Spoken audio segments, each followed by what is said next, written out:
Welcome back to Chicago Sports Tonight, along with Cassie Carlson, Lou Cadellis with you. How about some college football? Northwestern plays its first of 2 games at Wrigley Field, Saturday against Michigan, next week against Minnesota as well. Let's go out to the old baseball cathedral, which is going to turn into a football stadium Saturday. Fox's big noon Saturday crew will be there tomorrow morning. Brady Quinn, part of the crew, nice enough to join us.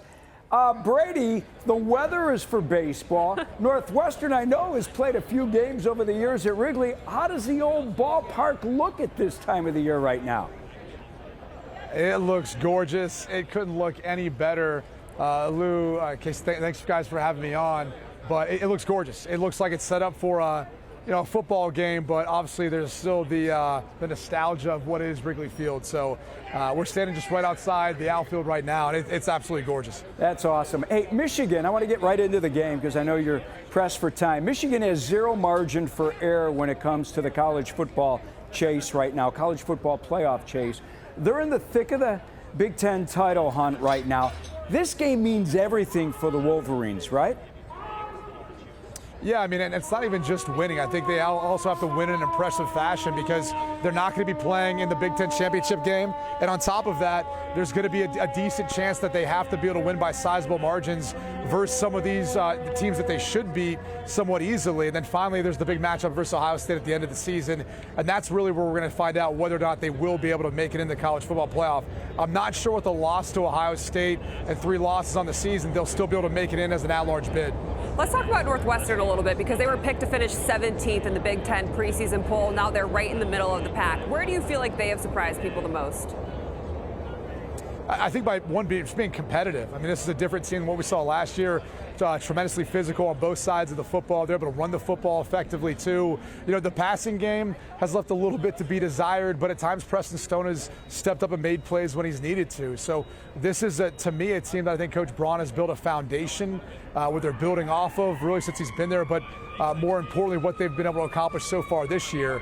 And I think they've got something going there. So hopefully, they can keep this one tight, keep building off the momentum that they've created a little bit this season.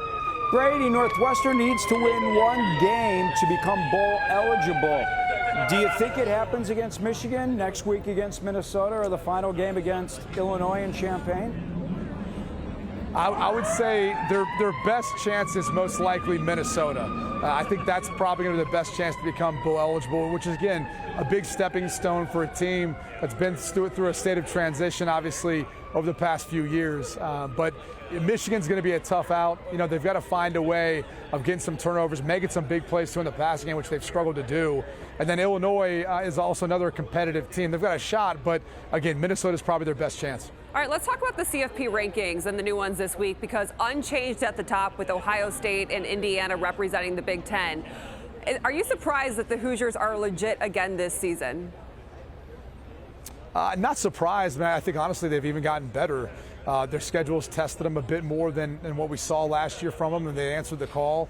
Offensively, I think they've taken a step from where they were last year, both running the football, but I think also Fernando Mendoza, who's a legitimate Heisman candidate, and probably no better player moment for his Heisman campaign than the end of the game last week versus Penn State. In the last few moments of the game, the touchdown pass to Omar Cooper, it was phenomenal. So I think they've been able to build off what they did last year. But they, on paper, and look at their resume and what they've accomplished, you can make the case they probably should be the #1 team. Ohio State, outside of that win versus Texas, hasn't really been tested. And so I think we still have a lot to learn about Ohio State this year, as they haven't played really much competitive football in the fourth quarter. They look the part, but whether or not they are, we may have to wait till the Big Ten championship game to see. All right, Brady, you look at those teams in the college football playoff. Who has surprised you that they're there? I think in regards to the teams that I'll say are in the mix, because there's still a lot of football left to be played, you have a team like Vanderbilt and their head coach Clark Lee, who was a defensive coordinator at Notre Dame before he went down there. He's done a tremendous job building up that program. Diego Pavia is one of the more fun players at quarterback for Vanderbilt to follow. But the fact that they're still in that conversation, we're talking about Vanderbilt, a team that was the doormat of the SEC for such a long period of time, but they've got a darn good football team. And it's been fun to watch how much they've grown over the past couple of years under their head coach, Clark Lee. All right, let's talk about some other teams in the area, Notre Dame and Pitt. Who do you like in that game? Notre Dame. I mean, always the Fighting Irish. Look, they've got the best player in the country. I don't know if he'll win the Heisman or not, but he should at least be in New York, and that's Jeremiah Love, the running back. He's sensational. Yeah. Jadarian Price is sensational. So they can run the football, but that's really the strength of Pitt's defense. They can stop the run. So it's going to be on the shoulders of C.J. Carr. He's been outstanding in his first year starting. I couldn't be a bigger fan of this young man. And he's got the ability to really stretch the field vertically, create big plays in the passing game, and that's going to be his challenge this week. They're going to pressure him. They're going to force him to have to win on his arm, and I think he's very much capable of doing that. Brady, let me give you a wrap-up because I know there's been a lot of talk again about maybe expanding the field for the college football playoff. Even the TV networks are talking about it with college football. Where are you in regards to expanding that field? I'm all for it. I mean, I think the tough thing is how many do you go to? I would be probably most comfortable with 16. I think once you get outside of that, you're probably involving some teams that, most likely don't really have a shot for pulling off a run for the national championship. So 16 sounds fair. I'm also not really a fan of buys. I think there's a little controversy that comes with it, and I'd rather see all the teams play in that very first round as they play off for the national championship. So 16 sounds like the right number. If we'll get there or not, we'll have to wait and see, but so far it's been awesome just with 12 and excited for this year. Being a former Notre Dame guy, tell me you've been out to Wrigleyville before, right? I have. I had a chance to throw out the first pitch, sing the seventh inning stretch. Actually, I watched Sean Johnson get proposed to. Oh, wow. Her husband, Andrew East, he talked to me before we went out there. Both our wives were throwing out the first pitch, and he showed me the ring, and I was like, whoa, maybe we're going to rethink this. I mean, it's a very memorable way of doing it, but are we sure? We haven't talked about this, and he ended up going and doing it. So against my advice, I was trying to get him to pump the brakes there. He got some time, but he proposed, and the rest is history. They've got a beautiful family now. But yeah, there's been a lot of action for me here at Wrigley. Man, that's great. I don't know what to expect tomorrow.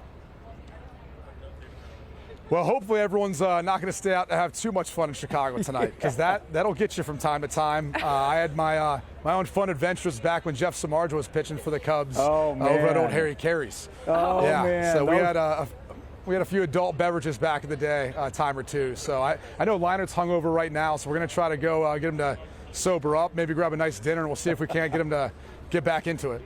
Yeah, get Leinert back in. He's an LA the batting guy. cages. Come on, Go man. to Sluggers. This is easy for him. He's a SoCal guy. They don't recover well. Those SoCal guys don't recover well. They're not used to the Midwest folks. Exactly. Hey, you are one of the best, and we appreciate you jumping on with us again. Thanks, Brady.